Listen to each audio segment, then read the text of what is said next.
He hates it. Like, no, I don't check your class stuff. Yep. Well, at least y'all showed up. That's good. So 2 people in here. Okay, so under week 13, it says start working on test out module 9. Either get that done, I think, by next Friday, I think when that's due. You might actually want to get done a little bit sooner. There's some practice questions that need to be done in test out. So maybe I want to show you that while I've got y'all recording. We'll probably need to also meet next week. I don't think that we can get everything done with BadStore today. Definitely get it set up today. So on test out, when y'all are doing it,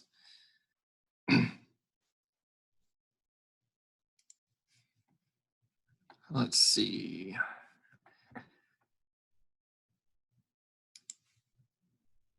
So what's graded? It talks about practice questions. I think it even has some screenshots and things circled, but what's really important is, yeah, try to go and get the last module done with test out, and then really start working on this test out security pro exam. The very last one here, the 11, is what's being graded. So you want to get the highest possible on that. If you go through it and there's a certain section that it says you didn't do well on, maybe like data defense or something like that, or perimeter defense, you go up and do one of these and it has every single question. So these here are like the individual question pool banks that it pulls from to generate this exam. So actually, if you're weak on one area, you want to go and hit that area and take every single question and practice and really build up on it. And that's the key to passing the CERT exam at the end.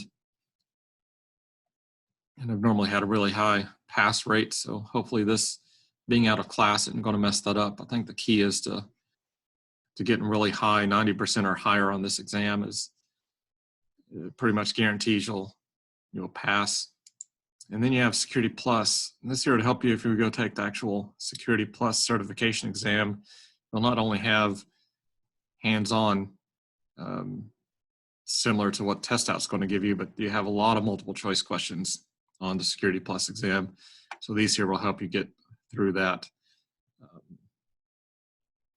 Not real critical that you make like 90 or 100% on this one. Just get through it, pass. I don't know what the percentage mark is on it. You'll have to look. It's like 40, 50% maybe to pass, where you'd actually get credit to pass this right here. It's much higher in test outs, but to get points for it, I think you only have to get like 45% or something along those lines.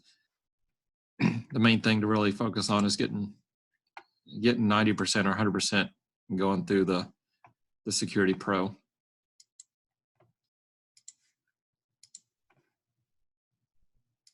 Let's look at presentation topics coming up. So presentation, I kind of grade out the things that were for in class. So we're going to select a feature we haven't used yet in Kali. There's lots of things in Kali, and show how to use the feature. You can bring up a PowerPoint, take some screenshots, write some steps in there on how to use the feature, and submit the PowerPoint slide.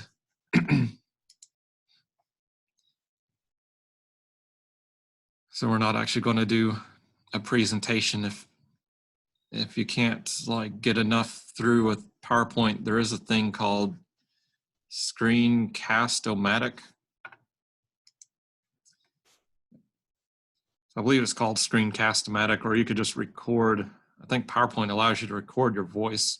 So if you do need to add that in, explain a little bit more than, PowerPoint's supposed to be bulleted points and you're supposed to explain it, but as long as you can explain it pictures and text, and or if you need to add voice or video with it, you can for your presentation, and just submit that. We're not going to do a meet or anything for the presentation. They'll just submit that as a PowerPoint, or if you wanted to YouTube, you could YouTube it. especially if you had to demonstrate.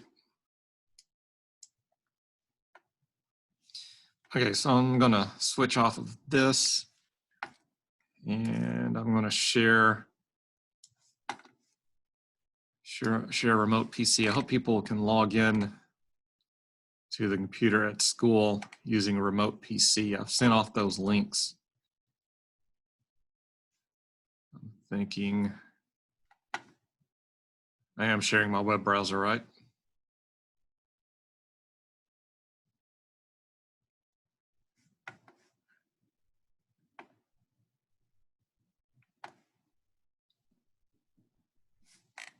So did you get the link to remote in?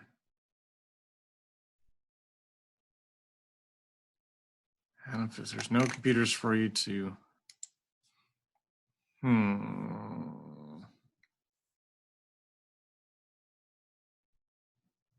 Okay, that's good to know.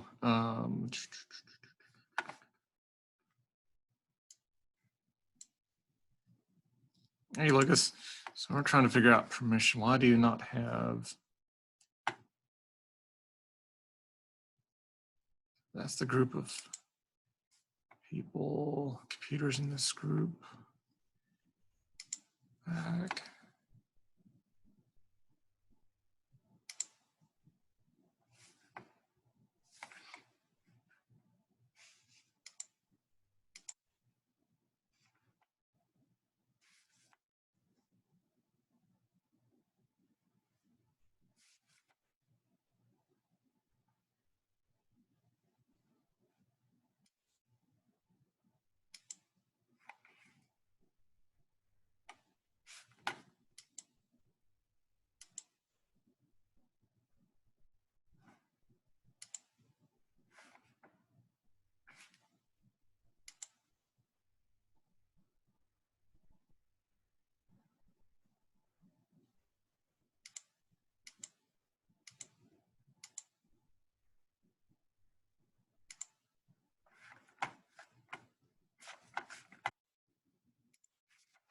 Okay, so that's good to know, but why can't you access? I thought I added you as a student group and gave you rights to all of these machines.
Okay, so I guess that's what was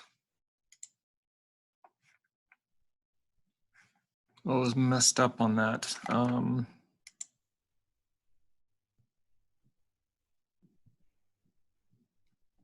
So let's see here. So we need to sign in to our Kali project or just.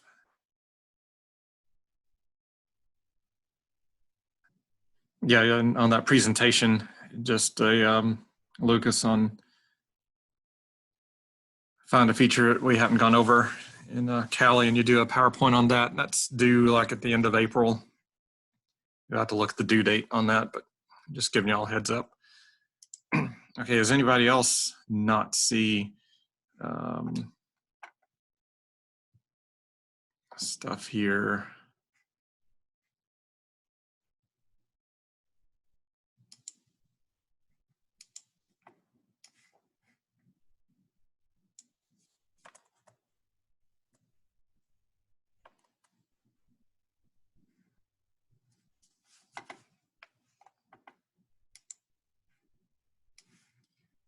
So I think maybe make sure here's Sean. So Sean Crane right there.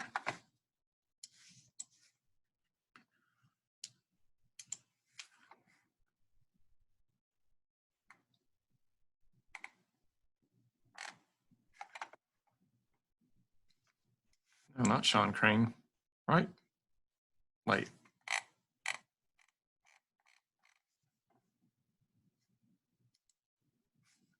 No, wrong Sean. The other Sean. That Sean.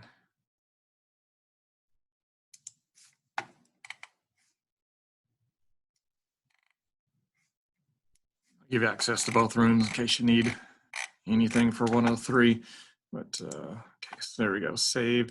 Okay, now you should be able to refresh Sean and see 106. I'm gonna have to go back and look up anybody else. I don't remember just how many. Lucas should have access to everything. Matt has access to it for sure. I'll have to go look and see who I emailed and that and give those people access to it.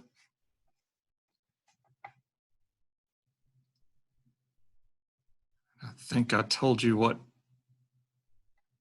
So Sean, you were, I think, computer 2. I think you sit front row middle. And Lucas, I think you were in security class. I think you were a number 12 or 11. Yeah, 11. Yeah, 12 was Joseph Lucas. So let me share my remote PC. You probably want to go ahead and sign on.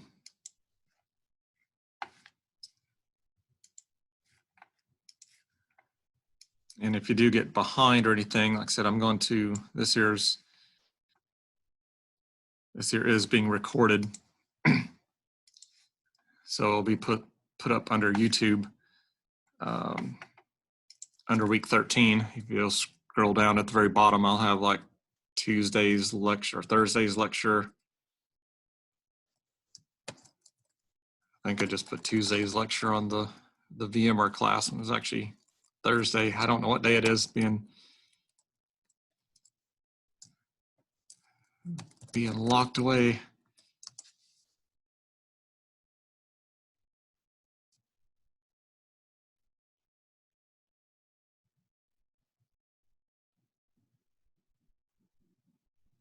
Let's see. So anything test out prior to midterm, I'm not going to go back anything that was graded.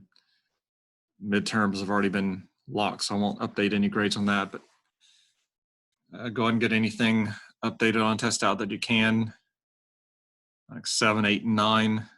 If for some reason you haven't done something in 7, 8, or 9, especially 7 or 8, and get those up to date. I'll probably go back and update a grade on them.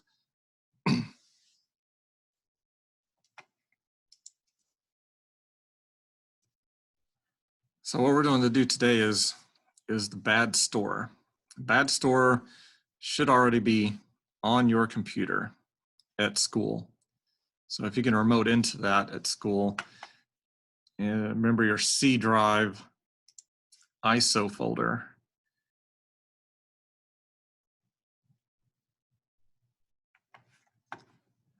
Let's see.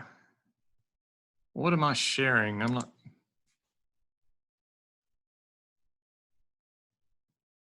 sharing the wrong thing. There we go. Now I'm probably sharing the right thing. Now can you see the instructor computer?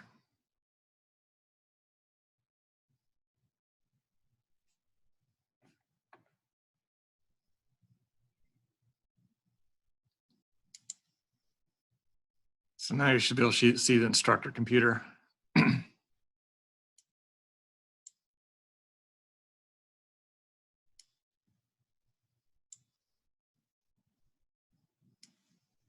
have to move it over to my other monitor. Okay, let's see. It looks like Adam's got logged in, Matthew's logged in, blah, blah, blah.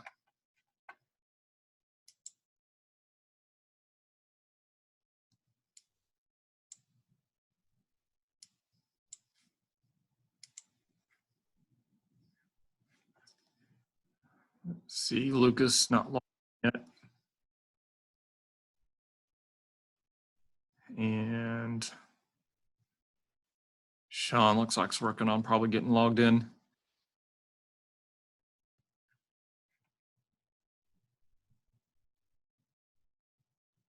So I think Sean was, I don't know, hopefully you remember what computer you were at. I thought Sean was at computer 2. I'm not sure.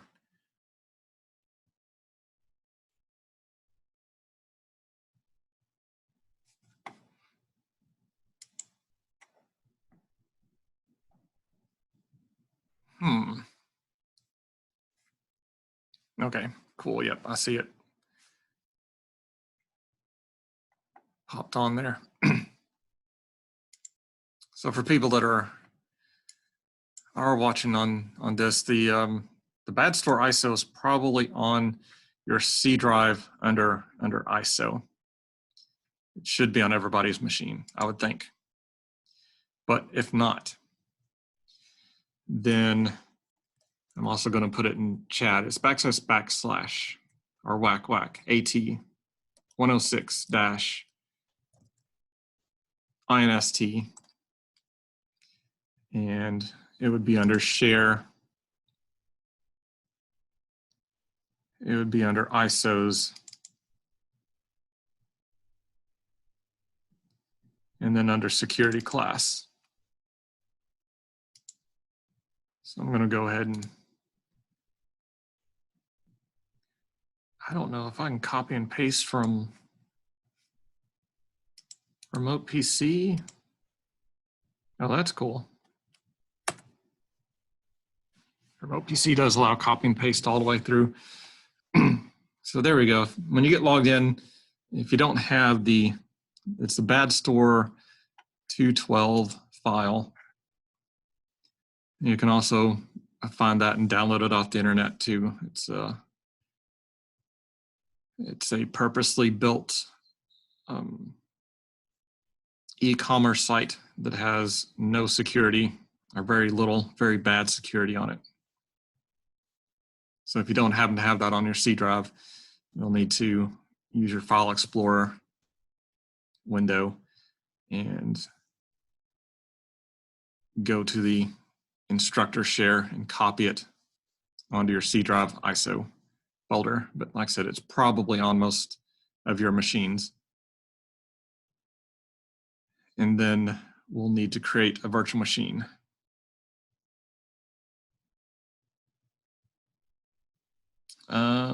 Kali was root and pass 1, 2, 3, 4, but we won't need that for right now. We're going to be creating a new machine. I don't know that we'll even enter Kali right this second.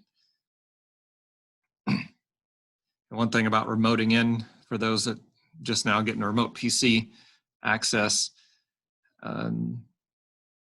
you can remote in, but watch out outside of class time. There's no classes after this, so Tuesday afternoons are probably pretty good. Monday, Wednesday, Friday, though, people are remoting in 10 o'clock to 3 o'clock doing the LAN class stuff. So it could be that during those times you may not want to try to remote in because somebody else is probably using the PC. And anything in the evenings is just the first come, first serve.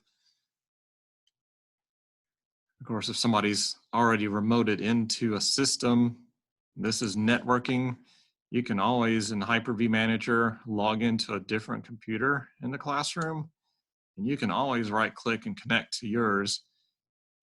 See, I can see on my Hyper-V Manager that I've got it opened up.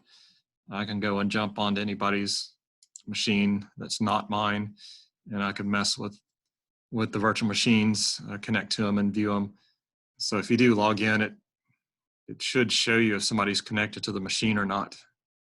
And if they are, then you can connect to another machine and and just add it where you can view it in Hyper-V. So that's really nice about networking.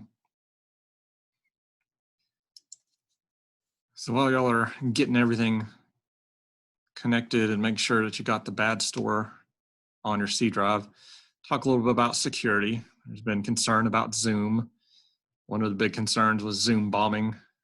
This class, we use the enterprise version of Zoom, so we've already got it set up to where the lobby, anybody can't just jump in. I have to approve people getting into the system, so we won't have somebody pop in and try to show gross stuff on the screen. So that's a good thing. But there is a 0-day exploit that was found out, been posted in the last day or two. I don't think anybody's bought it. Somebody's trying to sell it for $500,000. Most software do come up with 0-day exploits. That's why there's patches weekly and monthly on software. So right now, yeah, Zoom does have somebody trying to sell an exploit, 500,000. Who would want to purchase something like that? Typically governments that want to spy on another government's Zoom meeting. The problem is,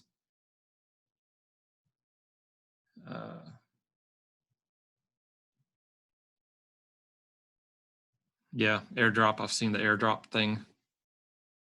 So the Zoom hack, the 0-day exploit that they've got is you actually have to be in the meeting, and then you can exploit the client and infect the remote machine. You'd have to infect the remote machine with another exploit though. So it allows you to send a remote code through. And that would, I don't know that anybody's going to $500,000 for it, because people are wanting to spend $500,000. They're wanting to record somebody else's meeting.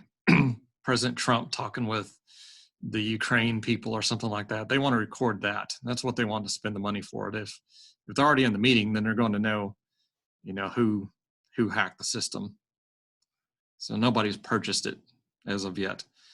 As soon as it's used, they will figure out what the exploit is, and they'll patch the software.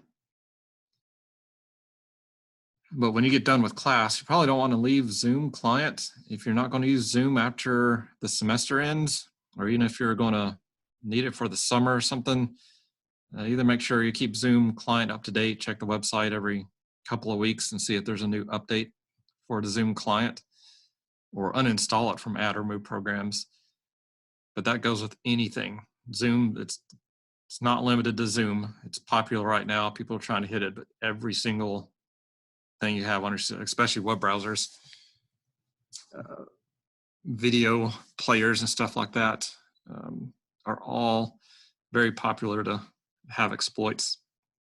It's part of operating system hardening. Make sure everything's up to date all the time. That's how you get around everything. So Zoom's not any worse than any other product out there. It just become really popular, and then hackers are really wanting to use it.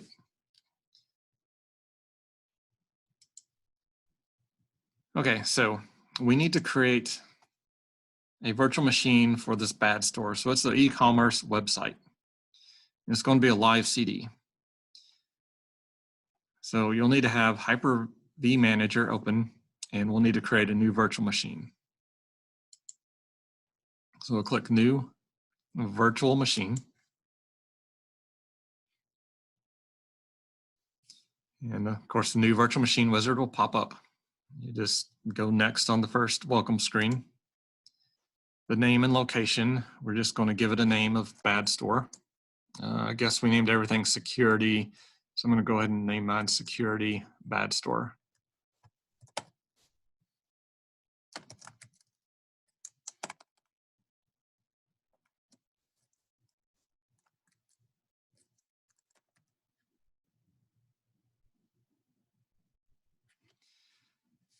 Something else on the remote PC, they've got a light version and then they've got a client version. The client version normally does better. People that are using the light version have trouble sometimes typing in numbers for some reason. So security BadStore is the name. The generation, we need to leave it at generation 1. This is a very old OS.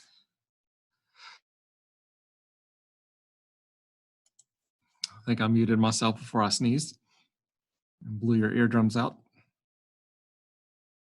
Okay, so generation 1 is required for BadStore because it is old, and I think it's 32-bit. So I'll go next. The amount of memory, 1024 meg of RAM is plenty. I'm not going to use dynamic memory. Since it is old, it's not going to understand dynamic memory. So I'll just leave it at 1024. And I'm going to go next. The network.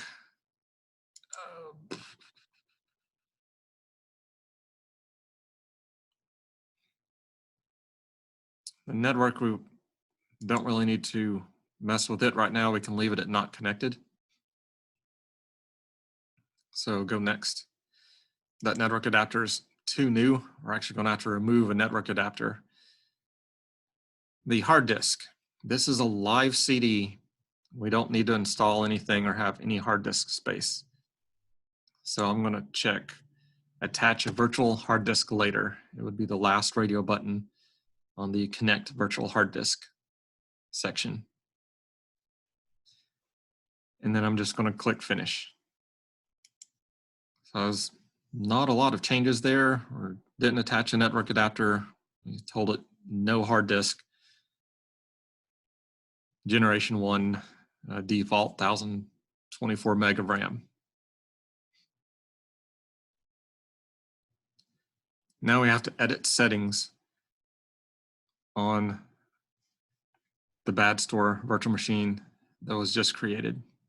So I'm going to right click and go to settings.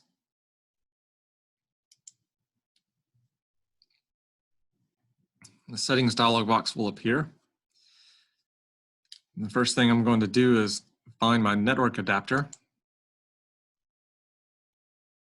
I'm going to click on network adapter, and on the right side, a little bit above the cancel apply button, there's going to be a remove. So I'm going to click the remove button. It'll show strike through the network adapter not connected. Will have strike through it, and I'm going to click apply at the lower right corner, and that will remove the network adapter. And once it's removed, I need to go to the left side up to the top where it says add hardware.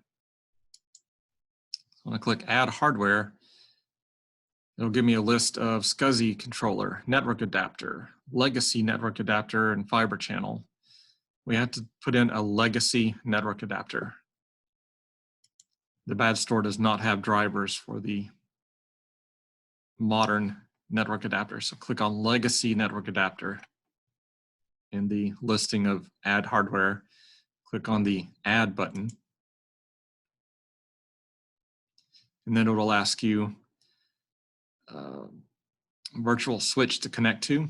We will use the drop down and we will select bridged. And then we will click apply. So that's the only change on that bridged adapter. We do not need a VLAN ID or anything like that. So now it says legacy adapter on the left side, and it should say bridged adapter switch right underneath legacy adapter.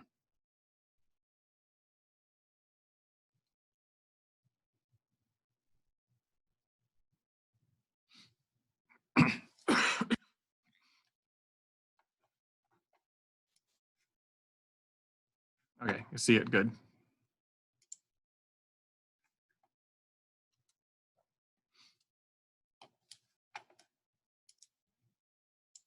Like I said, yep. Like I said, this here will be posted later if you have to go back and view any of this, or you want to do it future. There will be a YouTube link and be able to see. Okay, I'm thinking, what else do I need to do?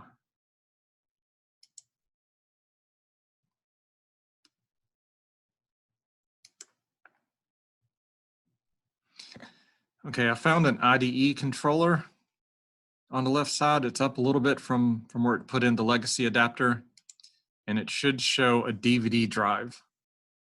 So I'm going to click on the DVD drive that's under IDE controller 1.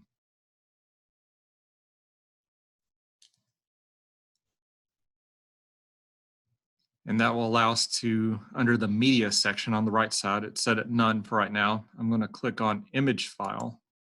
So I'll move the little radio button from none down to image file. And then there'll be a browse button underneath that blank line. So I'm going to go ahead and click the browse button, and I'm going to go find the BadStore ISO. That should be on your C drive under ISO folder.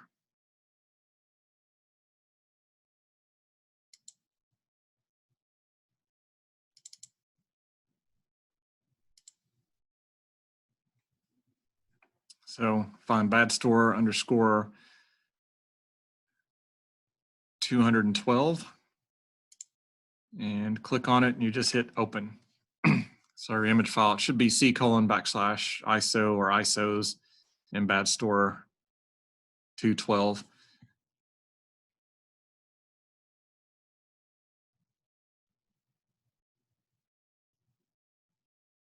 I believe that is all that we need to change into here.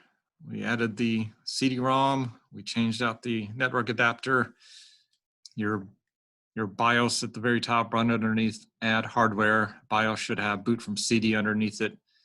I believe that should be default on everybody's. I didn't make any changes to that. So now we can click OK.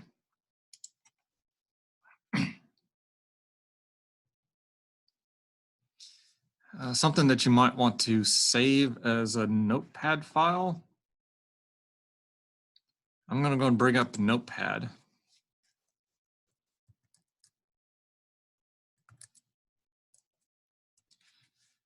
Because the IP address needs to be set static on this BadStore. And to do that, since it's a live CD, we'd have to type the command anytime we restart the BadStore, and it does lock up. We try to hack it, it will freeze, and you have to reset the thing, reboot it, and then enter the IP again. So in BadStore, there's a command that I'm going to save into my notepad. I'm going to file, save this notepad. I'm going to save it on my desktop as BadStore network, or put it in your documents or someplace.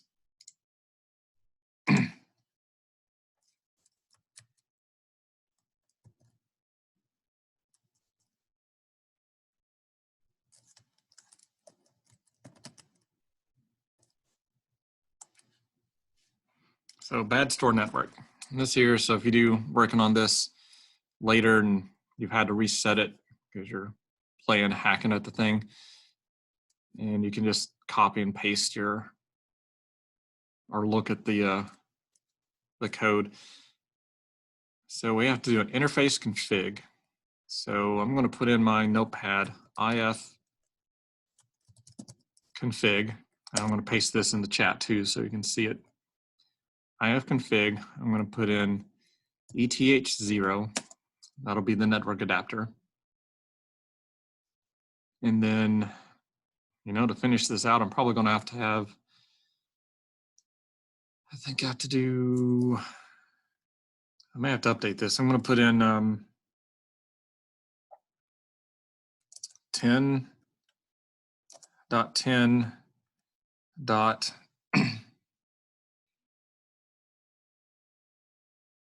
Let's just use, I don't think anything's on the 80 network. Let's just use 80 dot and the computer number. So the computer that you're been sitting at in class, you're remoted into it right now. Put your computer number in there. I've always used the instructor computer as 20, so I'm going to use 20. Like Adam, I think you're on computer what, 6? So you'd put like 6 at the end. I think Sean's on computer 1. You put .1 at the end. And then we put a space, net mask. It's 255.00. So I think I'm like 59% sure that that's the correct command. There it is in chat if you're having any trouble seeing that.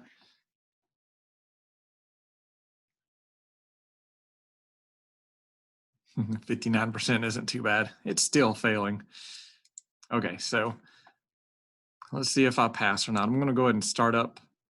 I'm going to connect to the BadStore. I'm going to click start and hope beyond hope that it starts up.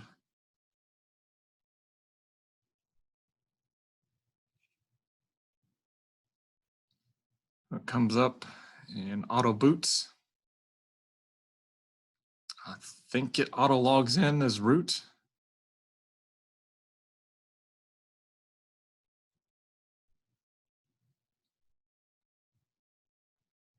Or it tells me on the screen how to get in as root.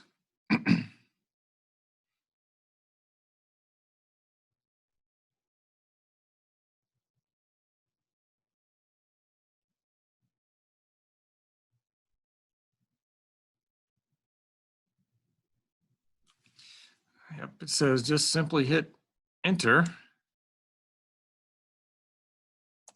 to activate the console. So I'll click in there with my mouse. It does auto log me in as root. Now I'm going to use that notepad file. Like I said, you can have that as a cheat.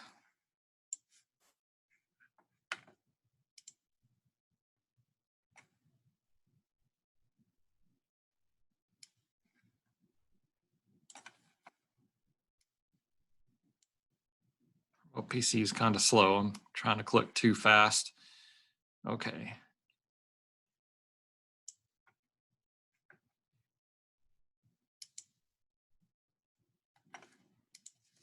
I want to see if this works.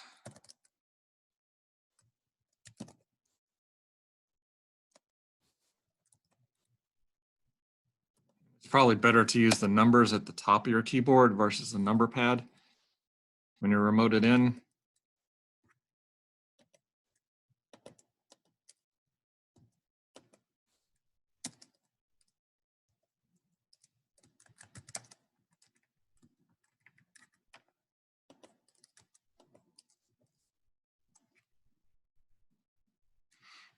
I did not receive an error typing that command. So I'm starting to think about 90% got this working correct.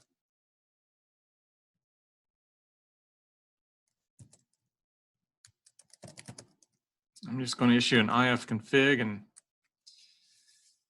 see that I've got my address and subnet mask is set. So we got an invalid. So I pasted that in the chat so that you could see it. ifconfig ETH and a 0. That wasn't a 0 on the end. And then your 10.10.80 dot whatever computer number you were at. So I think we've got computer 11 and computer 1 and 3 and 6 for those that are in this live chat or live Zoom.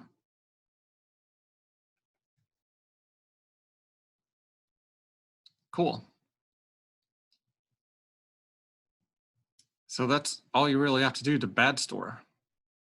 Let's go ahead and minimize BadStore, or you can just close it, hit the X. It continues running in the background.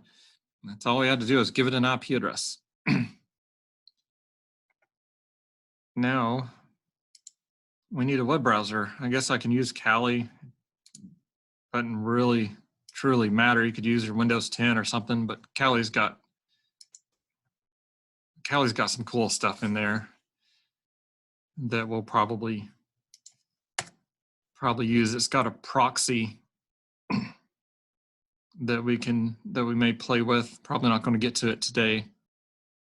I'll probably wait on that tomorrow, but just make sure we can do some real simple stuff. And then the next week, we'll try to do another remote session, I guess on Tuesday. And we'll show some of the cool proxy things that you can sometimes do. We'll try to create an administrator account and some other evil stuff. So what did we do with Kali? We had to log in as root, and we either used root spelled backwards or pass 1 2 pass 1 2 3 pass 1 2 3 4. But I think it's root and T O O R. I don't. Was it root and tour? Nope. So is it root and pass 1 2 3 4? P A S S 1 2 3 4. I know that a lot of live CDs, the root password is just TOOR, but we installed, so we set a much more secure password of pass 1 2 3 4.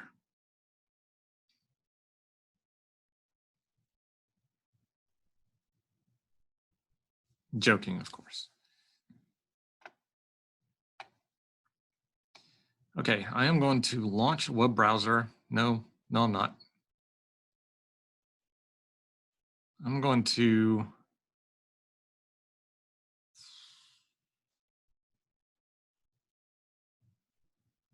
launch a terminal window.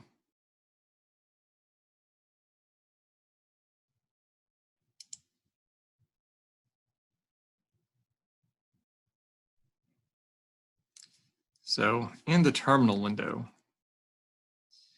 I need to change into the root directory. Change directory / or space / etc. That's etc. And then I need to edit the host file, vi space. Actually, I'm going to use vim, vim. Things maybe in color may look prettier. I'm going to type ho and then host. Host, is it plural? It's plural. It's host. So vim host is the next thing I'm typing. And I'll put that into chat. So you should be able to see it. So it's either vi or vim space host with plural. And then I'll hit enter. And this allows you, if you don't have a DNS server, you can't pay for a DNS server to register a host name. And in our case, BadStore is not DHCP. It's not registered anywhere. So we want only our Kali Linux to go to a specific IP address, the machine we're wanting to hack. So that's what we can add in here. Windows has the same thing. Before I make any changes to this, I'm going to show you Windows.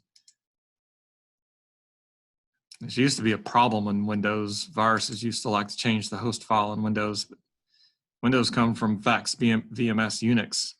So yeah, Windows is actually a Unix kernel underneath it. Extremely hacked up. It doesn't look like Unix anymore. But in Windows, under the Windows folder, y'all don't have to do this. I'm just going to show you. System32. Yes, Microsoft tried to hide any aspects that there was a Linux or Unix underneath it, under drivers. So extremely buried. Windows folder, System32, drivers. We now find the etc folder that is in Windows. And under etc, we see the host file.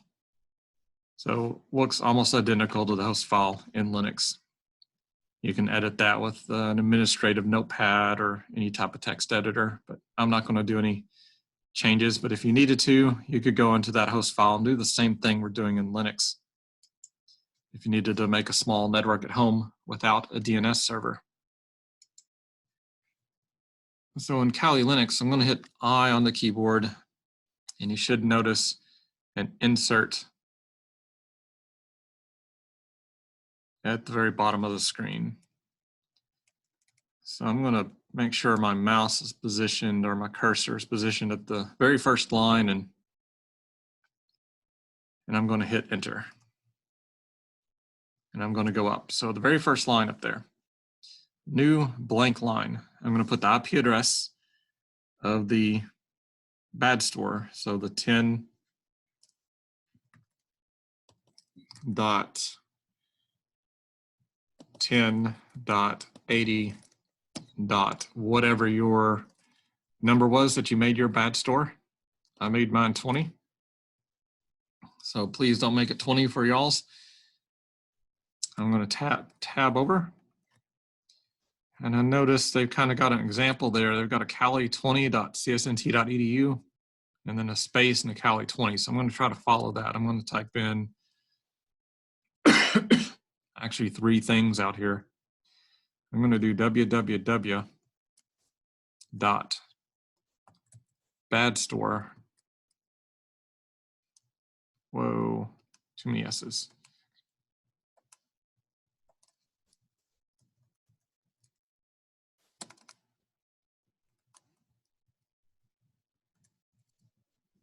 www.badstore.net.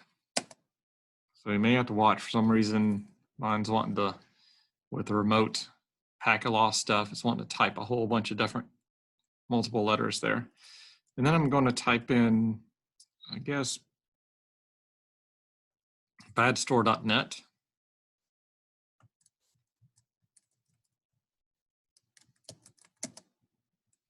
And then I'm just going to type in BadStore.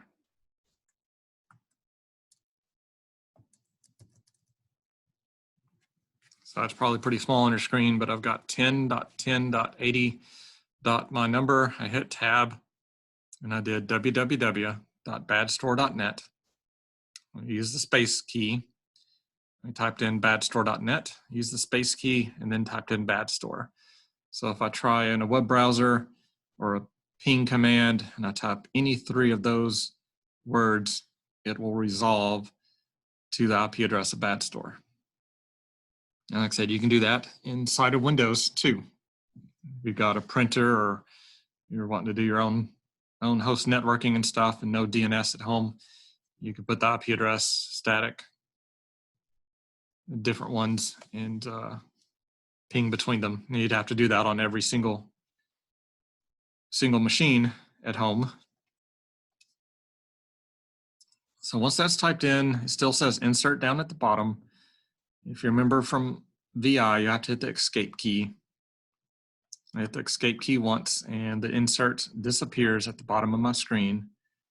And then I'll have to put in a colon. So hold down the shift key, type a colon character, and it'll show at the very lower left-hand corner of the VI editor, the terminal window. I'll put in a W and then a Q. So that's going to write the file and then quit. So it's :WQ, and that was from operating systems class. Just in case you forgot, we had to use escape to get out of insert mode and type in :WQ. Now I'll hit enter. And I should be able to ping. I'm going to do just a 1-count ping on it, a ping -C. I guess I'll do a 2-count ping. So ping -C 2. So ping space -C, as in Charlie, space 2.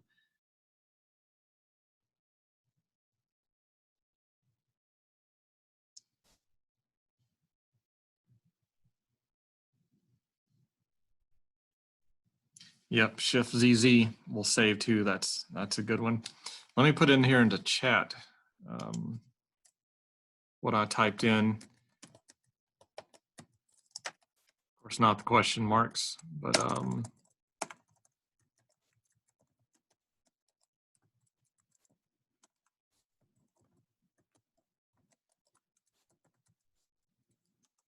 so that's what I typed into the VI editor. And then I did the, whoops, that's not right. The escape key, and then a colon, the colon WQ for quit. Now I'm going to do my ping C and the 101080, whatever. No, I'm not. I'm not going to do that. I'm going to ping BadStore.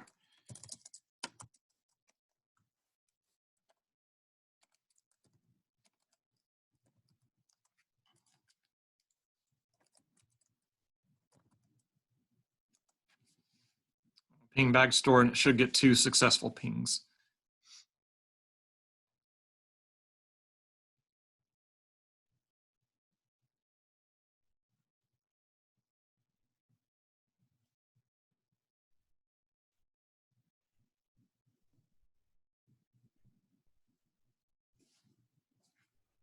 So I'm done with my command line for right now.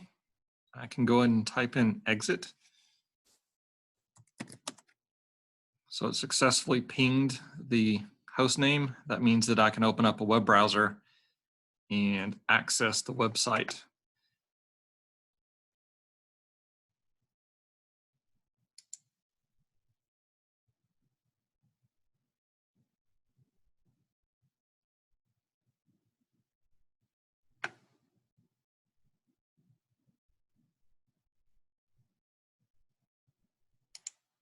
So under favorites, there should be a web browser. It should be Firefox, I think. Yep.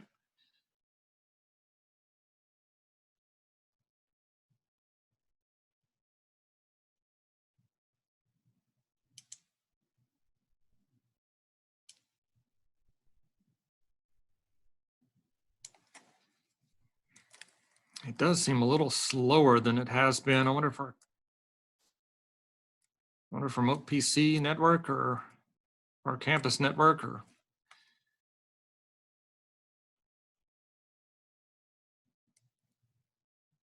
So Adam's got a BadStore temporary failure name resolution.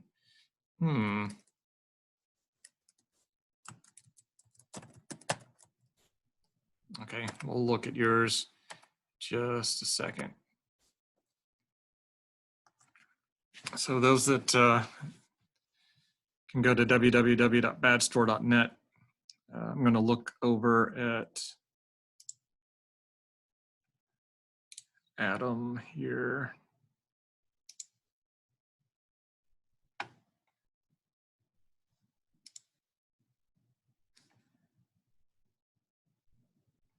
So, okay, I'm looking at your screen, Adam. Let me see your ping failure.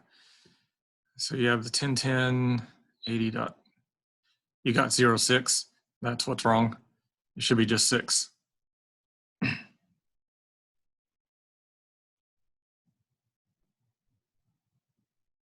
I think, well.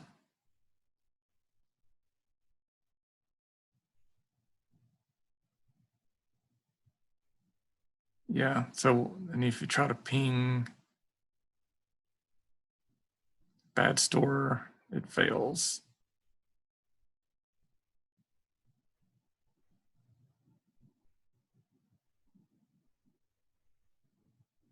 Yeah, hit Control C there on your article. Go back and edit your host file. Yeah, it is that 06. That's not a valid. You can't have leading digits. It has to be whole numbers that are, yeah, that's probably why. Uh-oh.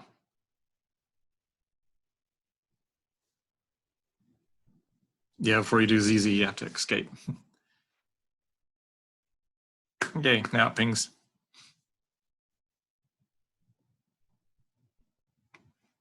Cool. Now you can go into your browser and do www.badstore.net.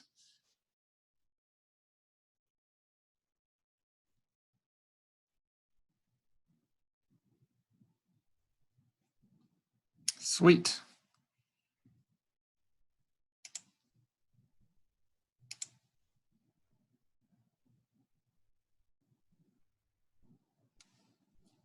And Lucas, if yours continuously pinging, you can do Control C, where it's sitting there just continuously pinging and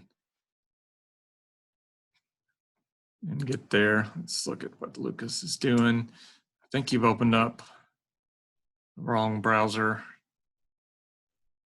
Let me switch.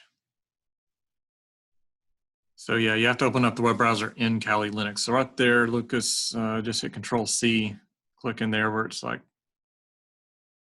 scrolling through. Okay, so that looks, I think, okay. So Lucas, you'll have to, inside of Kali, you'll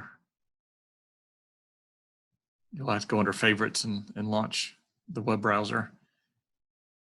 That's that little dragon, blue dragon icon in the upper left corner.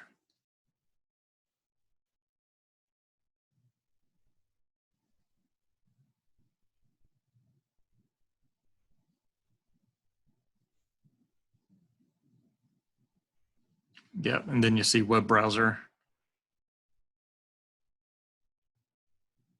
There you go.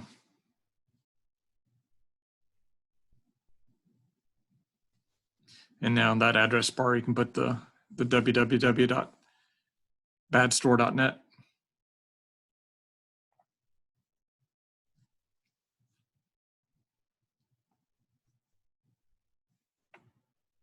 Yep, cool.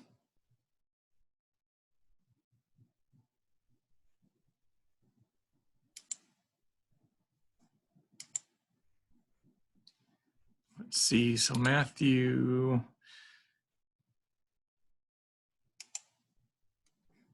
So go ahead and bring up your command prompt. Look over here. Okay, so you got to 1010, 80, www. There's too many W's or something. Yeah, one too many W's. There you go, now escaping.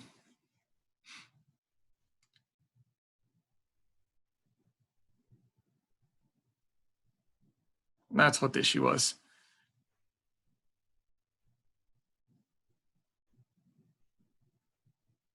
I think you just did BadStore. Try to put in www.badstore.net.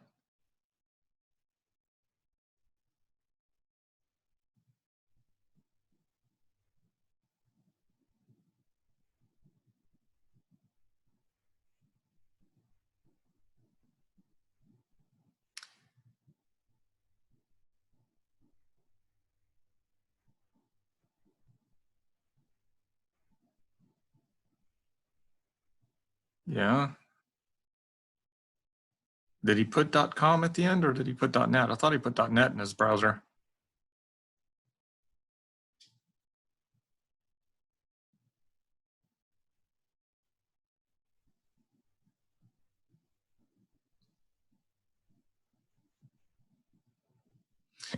So maybe your browser's got it cached. Maybe try to close the browser out and then open it back up.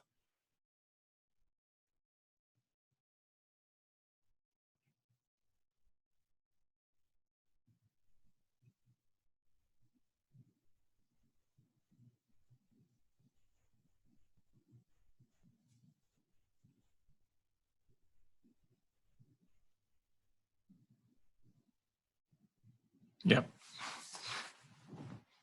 Yeah, your browser had cached that other address and it wasn't going to go back and hit the host file.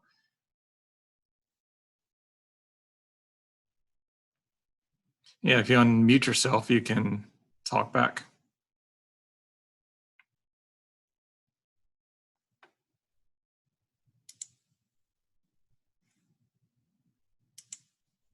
Default, you come in and muted because sometimes there's kids running around the background, dogs barking, phones ringing and stuff. But yes, you can unmute and talk back.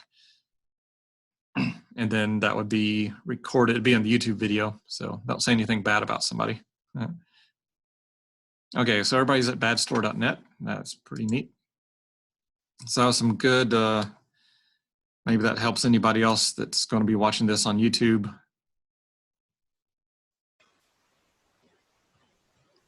So the mute button, I see you unmuted yours, should just be out beside your name, and it should just have like a picture of a microphone, has a red slash through it, and you should be able to click on it. Your screen, you may have to move your mouse to the bottom of your screen, and a little bar might pop up, and then you can click unmute.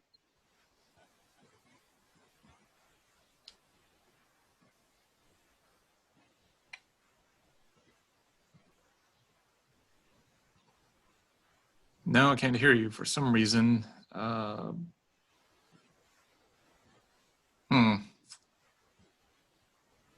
Either maybe the mic's not plugged in, or maybe my sound is down. Well, I heard people talking earlier.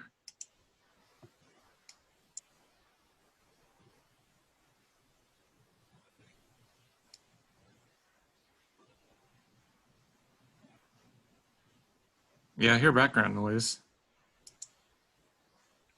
That's weird. If I mute you,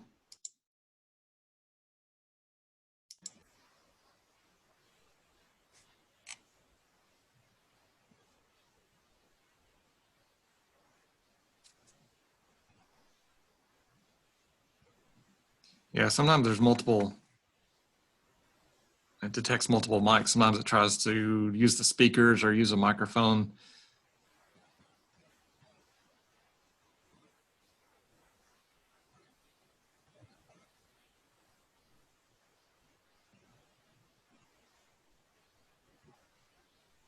I've got mine that it sometimes uses, I have to go to my mixer and choose what input it is.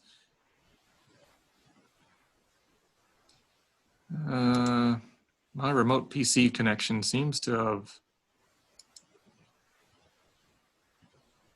blacked out.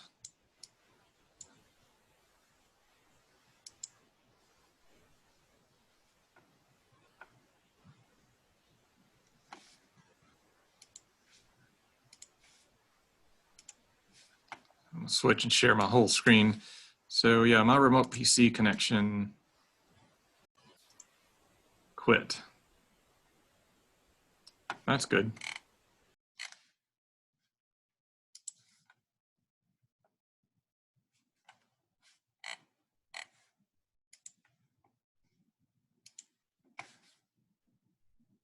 So yeah, here's what I was talking about. This light client's normally not very good. You have to use the one that has the monitor and download that little executable.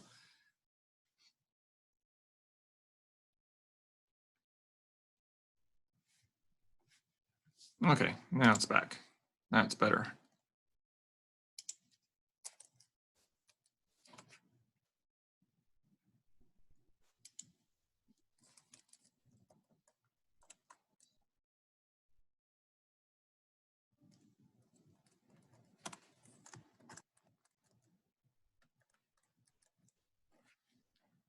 We lost him.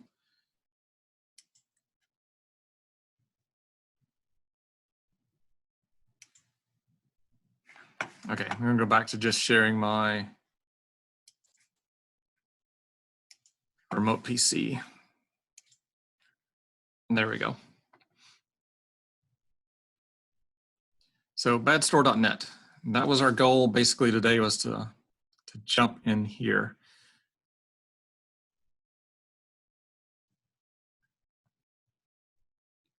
And where'd my mouse go? There's my mouse.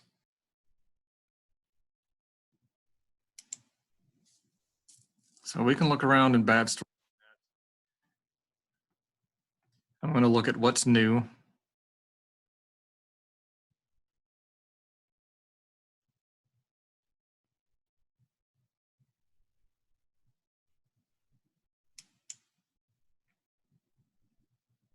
Snake oil.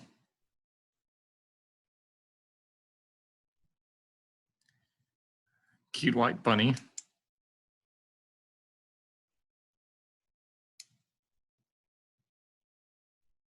Disappearing ink.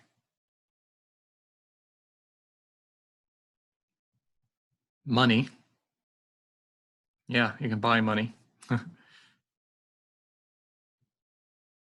Return on investment calculator. It's a Ouija board.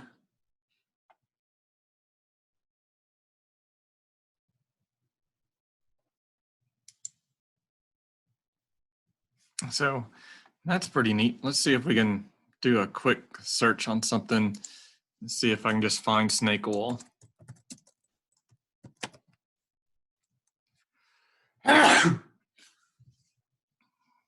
Cool. It did find snake oil.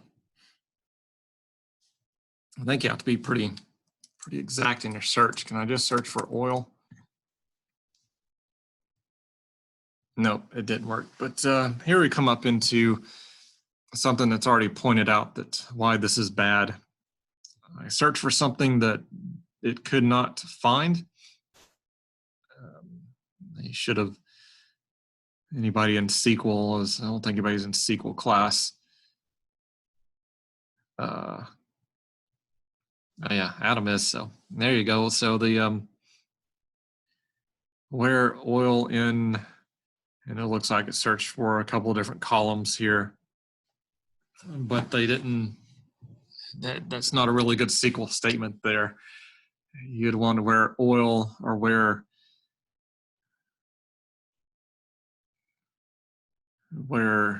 item or S description like percent oil percent, and that way that it would find oil from anywhere. But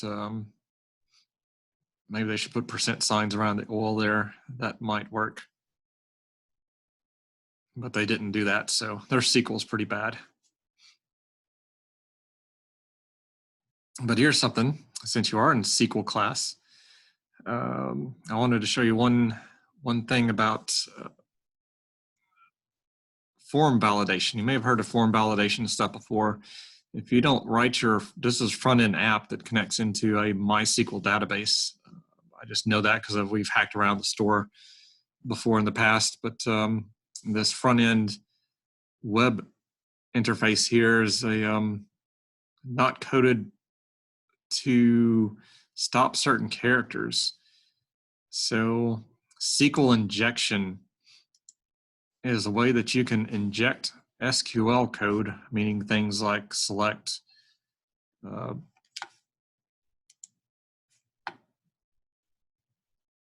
let's admit them. There we go. He's back in. So SQL injection is where you can put in certain SQL code. We hear background music or background noises again, but no voices. I don't know if it's a mic issue or what's going on.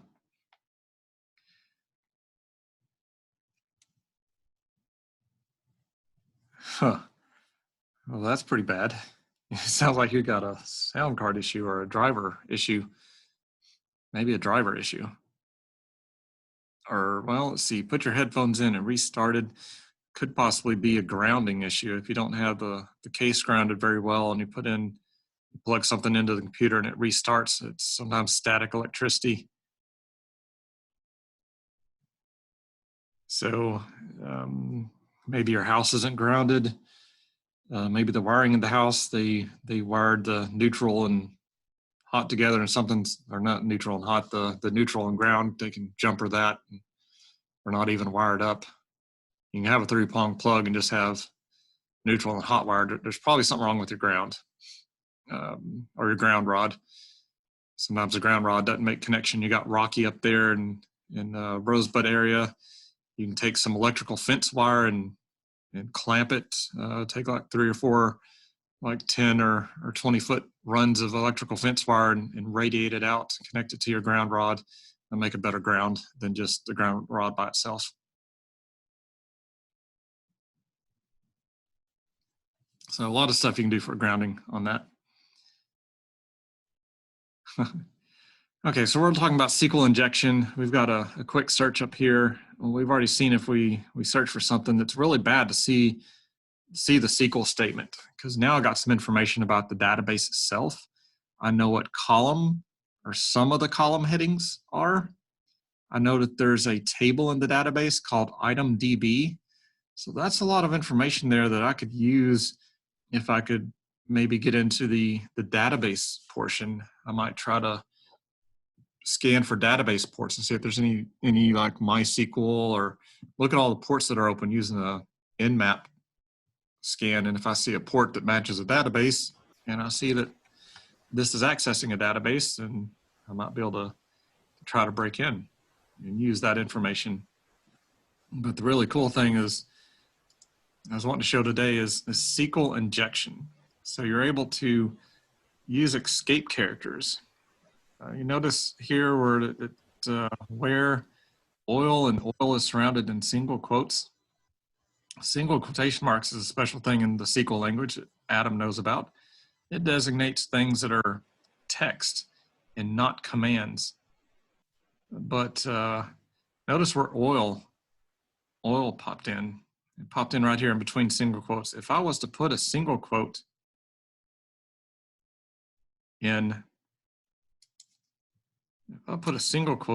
guess what? It's going to come up here in this where statement. I have a single quote and then another single quote, and basically that ends the ASCII text mode, and it puts it back into command mode. So I could issue some SQL commands now. That's called SQL injection. If you can put a known escape character in. So I'll put a single quote, I'm going to put a space, and I'm going to put or space 1. I don't know why it repeated on me. Equals 1 space or space single quote. So I had to put 2 single quotes there because I'm looking at what's on the screen, and I had to stop that first single quote, and I had to type in some SQL commands and put in some math right there. That the 1 equal to 1 is a comparative operator that evaluates to true. 1 equals 1, correct? So we get true. And I put some ors in there, meaning optional, meaning it doesn't matter if anything else is on either side of those ors. If there's false conditions, I've got a true condition right there, so the whole thing will evaluate to true. So I can basically search for everything, no matter what. There's not going to be a false condition. So I'm going to hit enter and see if it will do anything, if that'll be injected in. So that injected an automatic true. So that basically made it dump the entire items database table to the screen. So as I scroll, I still see, did we have crystal ball before? I don't remember crystal ball being in there before. Or the magic hat. I remember the bunny. I don't remember the security appliance for almost $4 grand. There's a security blanket, a bag of FUD for 200 bucks. And that wasn't listed there before.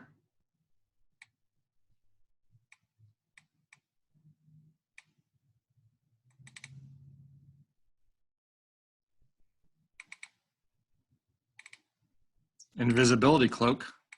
I don't remember that in there before. So we were able to dump even products that were not coded to show onto the screen. So that just showed us the entire output. And that was just showing you what that SQL injection actually is, or any type of code injection. It doesn't have to be be SQL injection. You can inject stuff into any type of application. If you know the underlying application language it was coded in, you can try any of the input fields and see if you can use the double quotes, single quotes, pipe symbols, or whatever that language is to escape out, and then add your own stuff in there. There are applications called fuzzers and different type of things that look at all the input fields, and they try to throw junk, or they try to throw known single quotes and or 1 = 1 and things like that into them to see if it breaks. So that was just to prove that this BadStore.net really is a bad store, and we're able to do SQL injection. So that's just one of the things that we've been able to do. So we're at the end of class. Next week, we'll want to see if we can look at the HTML code, maybe use a proxy that will show us the HTML code as it's being read and into the browser, and see what code will be sent. We can modify code being sent back to the server. We'll see if we can create ourselves an administrator account. We'll see if we can hack the supplier's login. Maybe even see if we can look at the backup of the whole database. So a lot of cool stuff we'll try to hack and look at. And surprisingly enough, people put out new products and they don't hire somebody that follows all the security coding practices, and they will code something that's just this bad, even to this date.